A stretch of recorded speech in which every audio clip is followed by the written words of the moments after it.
Assalamualaikum warahmatullahi wabarakatuh. Jumpa lagi di channel Ahmad Tab. Apa kabar semua?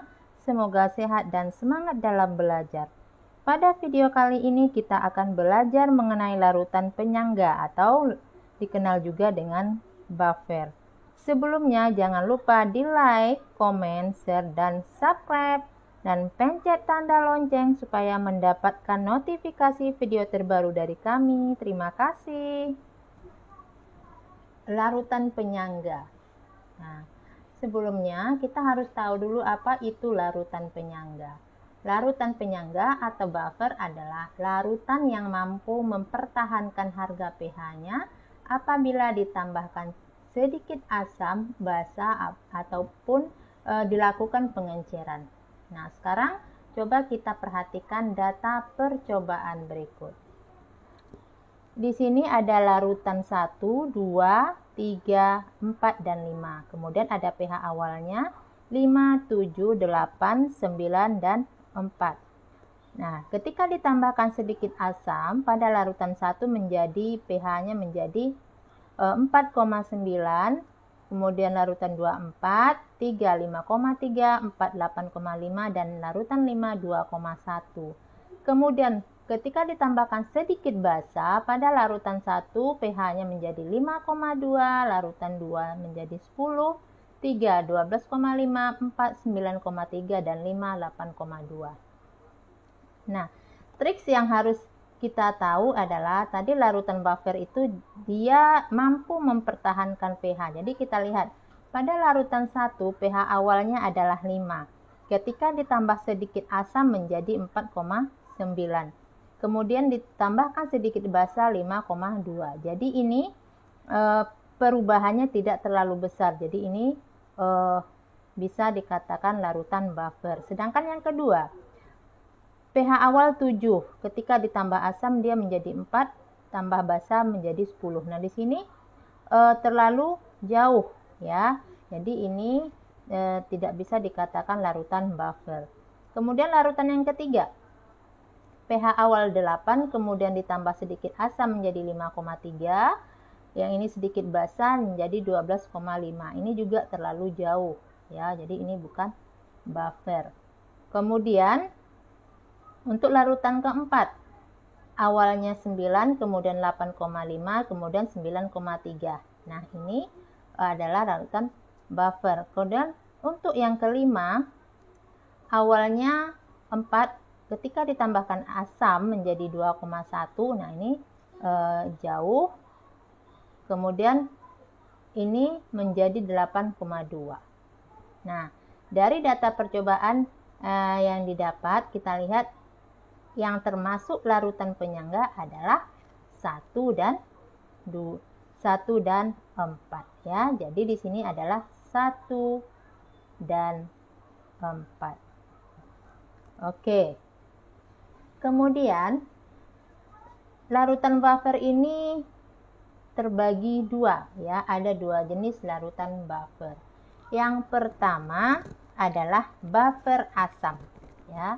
Yang pertama itu buffer asam. Nah, buffer asam ini spesies penyusunnya adalah asam lemah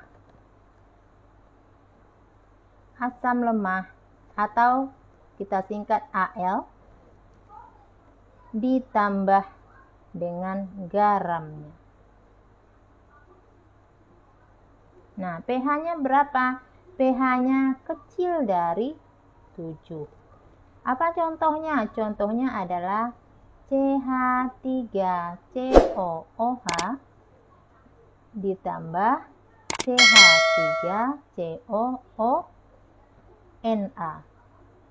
Nah, ini asam lemahnya dan ini adalah garamnya. Kemudian contoh yang ketiga adalah H3PO4 ditambah Li3PO4. Asam lemah dan ini garamnya.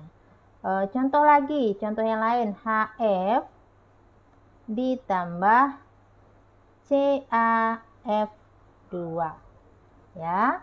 Kemudian apa rumus pH-nya? Rumus pH-nya adalah konsentrasi H+ sama dengan Ka dikali Na kali Nb. Apa itu Na? Na adalah mol dari asamnya dan Nb adalah mol dari basa.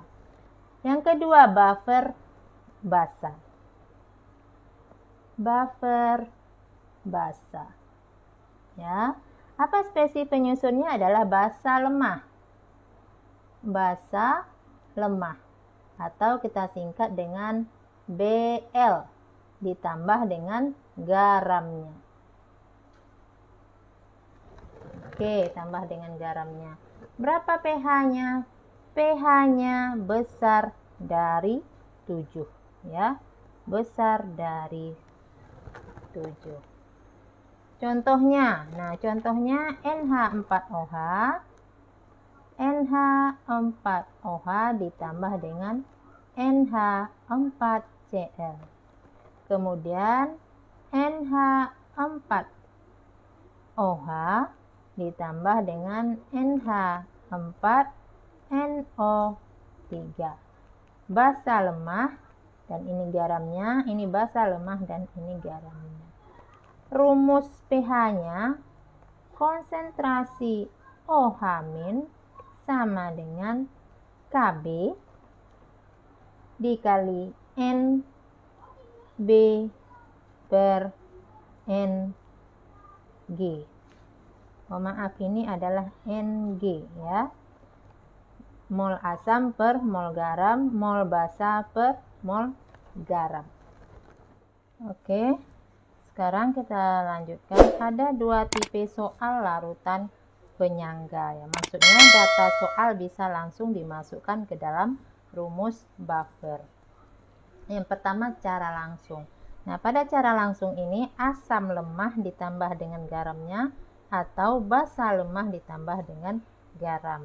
Contoh soal, 500 ml larutan NaAsetat 0,1 m dicampur dengan 500 ml larutan asam asetat 0,1 m.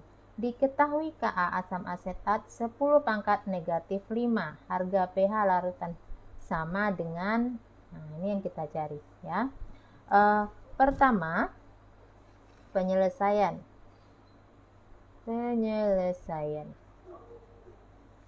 Ya. Kita lihat di soal ada asam asetat. Asam asetat. Asam asetat adalah asam lemah. Asam lemah. Dari mana kita tahu? Nah, asam lemah berarti dia memiliki harga Ka. Dia punya harga Ka. Di sini ada harga Ka-nya. Nah, kemudian kita cari dulu molnya. Molnya sama dengan volumenya 500, berarti 500 ml dikali konsentrasinya 0,1 m sama dengan 50 ml. Nah, kemudian ada Na-asetat. Na-asetat adalah garamnya, berarti Na-asetat garam, ya. Garamnya, maka molnya adalah 500 ml dikali 0,1 m sama dengan 50 ml. Kemudian kita masuk ke rumus untuk mencari pH. Ka dikali Na dikali Nb sama dengan Ka-nya adalah 10 pangkat min 5. 10 pangkat min 5 dikali mol dari asam asetatnya adalah 50 milimol per mol garamnya 50 milimol. Oke, ini bisa kita coret, maka didapatlah 10 pangkat min 5. Itu harga konsentrasi H+, maka pH sama dengan min log konsentrasi H+. sama dengan min log konsentrasi H+ ini tadi adalah 10 pangkat min 5, maka didapatkan pH-nya adalah 5. Oke, selain cara di atas, kita memiliki cara singkat atau cara praktis. Ya, yaitu cara singkatnya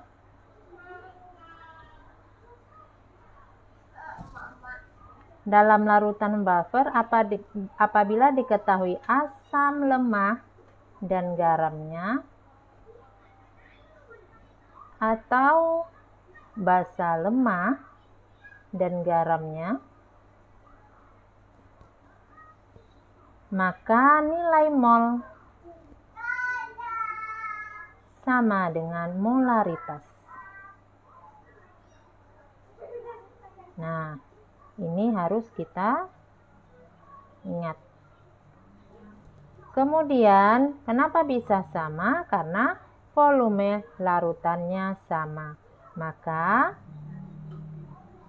konsentrasi H+ sama dengan Ka dikali Na per Ng sama dengan 10 pangkat negatif 5 dikali, karena harga mol sama dengan molaritas, menjadi 0,1 M per 0,1 M sama dengan, ini kita coret 10 pangkat min 5. Maka kita dapatkan pH-nya sama dengan min log konsentrasi 10 pangkat min 5 sama dengan 5. Nah, ini lebih singkat. Nah, yang perlu diingat adalah apabila dalam soal diketahui nilai mol asam lemah, ya, jika diketahui nilai mol asam lemahnya sama dengan mol garam atau mol garam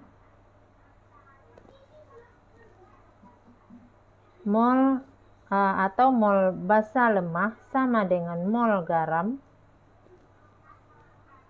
maka pH-nya menjadi min log kali Ka. Min log kali Ka. Oke, sekian dulu video kita kali ini. Untuk cara tidak langsung kita lanjutkan pada video berikutnya.